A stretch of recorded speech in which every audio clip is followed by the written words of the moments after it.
Buckle up, everyone. We're diving deep into a Champions League match that, well, let's just say, you couldn't script this one. Couldn't have said it better myself. We're talking stunning goals, mind-boggling blunders, and an ending that left everyone, and I mean everyone, on the edge of their seats. Yeah, talk about a finish that'll have people debating for days. But before we get ahead of ourselves, let's set the scene, shall we?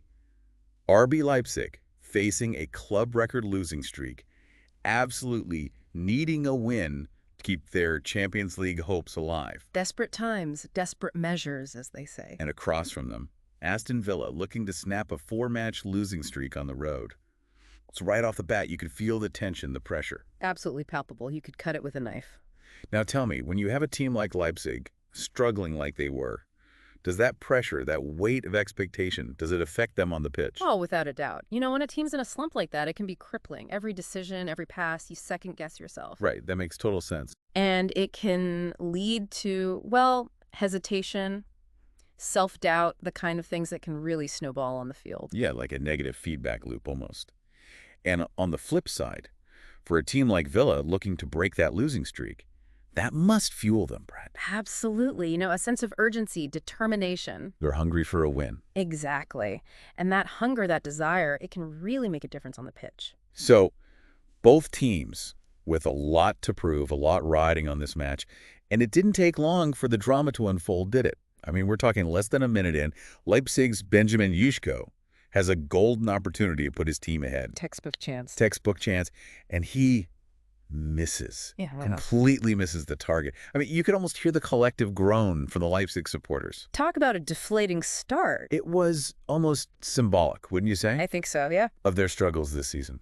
A confident team, a team firing on all cylinders, they bury that chance without a second thought. No hesitation. None whatsoever. But for Leipzig, it was almost like, well, it just reinforced those doubts, those anxieties that can really plague a team during a losing streak. And of course, for Villa, that miss must have been like, okay, we've got this. Gave them a psychological edge for sure. Knowing that their opponents, well, they were already a bit shaky. Already on the back foot. And Villa, they wasted no time capitalizing on that, did they? Not a bit. Less than 3 minutes in, John McGinn, assisted by that dynamic duo, Matty Cash and Ollie Watkins, puts one in the back of the net. Beautiful goal. Oh, a thing of beauty, truly. Teamwork, attacking precision, you name it. Textbook goal, you could say. You could, absolutely. And it was clear from the get-go that Villa's game plan was to, well, exploit those defensive vulnerabilities that Leipzig had been showing. Especially on the flanks, right? Exactly. They knew that Leipzig, desperate for a win, would be pressing high, looking for an early goal, and Villa were ready for it. Ready to hit him on the counter. Like a coiled spring. Cash and Watkins, their movement off the ball, created that space for McGinn, who, you have to give him credit, finished clinically. No messing around. Yeah. So at this point, you'd think, okay, Leipzig's already down.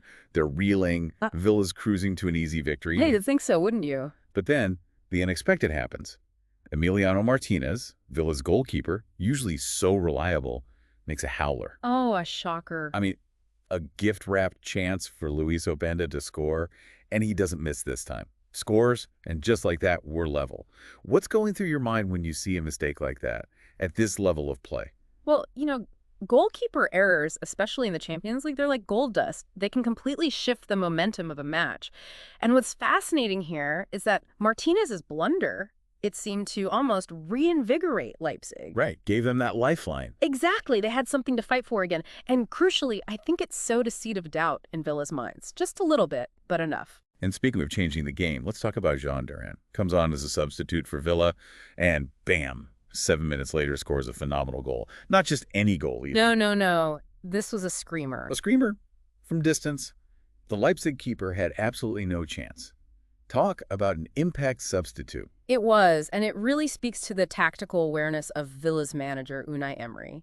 He saw that Leipzig were tiring, and he brought on Durán, whose pace, whose directness was perfect for exploiting those gaps that were starting to appear in their defense. Perfect substitution. It was, and that goal, it was a perfect example of how sometimes a well-timed substitution made with a clear tactical purpose in mind can completely change the course of a match. But hold on, because even with Villa seemingly in control, Leipzig, they just refused to lie down. showed some real fighting spirit and found a way back into the match. Credit to them, they didn't give up. Openda, this time turning provider, sets up Christoph Baumgartner for a well-taken goal, and we're level again.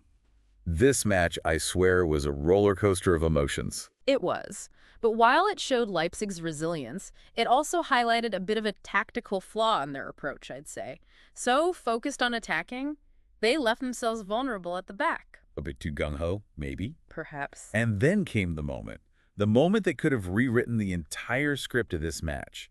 Openda, presented with, a golden opportunity after a defensive error from Villa's Pau Torres, misses a clear-cut chance to put Leipzig ahead. Oh, you could feel the heartbreak in the stadium. I bet. And for Villa, a massive let-off. Huge. It's those moments, those slivers of opportunity that often determine the outcome of a match. And for Openda, well, those are the kind of misses that can haunt a player. Especially when you're struggling for form, as he was. Absolutely. And just when you thought the drama was over, Ross Barkley, another substitute for Villa, comes on and seals the deal with a deflected goal.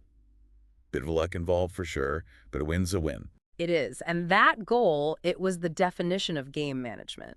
Villa, sensing that Leipzig were on the ropes, they soaked up the pressure and capitalized on that fortunate deflection. Sometimes in football, you need a bit of luck on your side. And that's exactly what they got. The final whistle blew.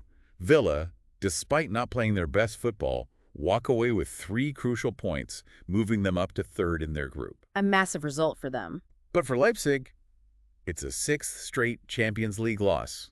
I can't even imagine the pressure their manager, Marco Rose, must be under right now. Yeah, his job security's got to be hanging by a thread. No kidding. So we saw a match that truly had it all, wouldn't you say? Oh, absolutely. A prime example of how individual moments, both brilliant and, well, disastrous, can completely shape the destiny of a team. It's what makes football so unpredictable. And so enthralling. Exactly.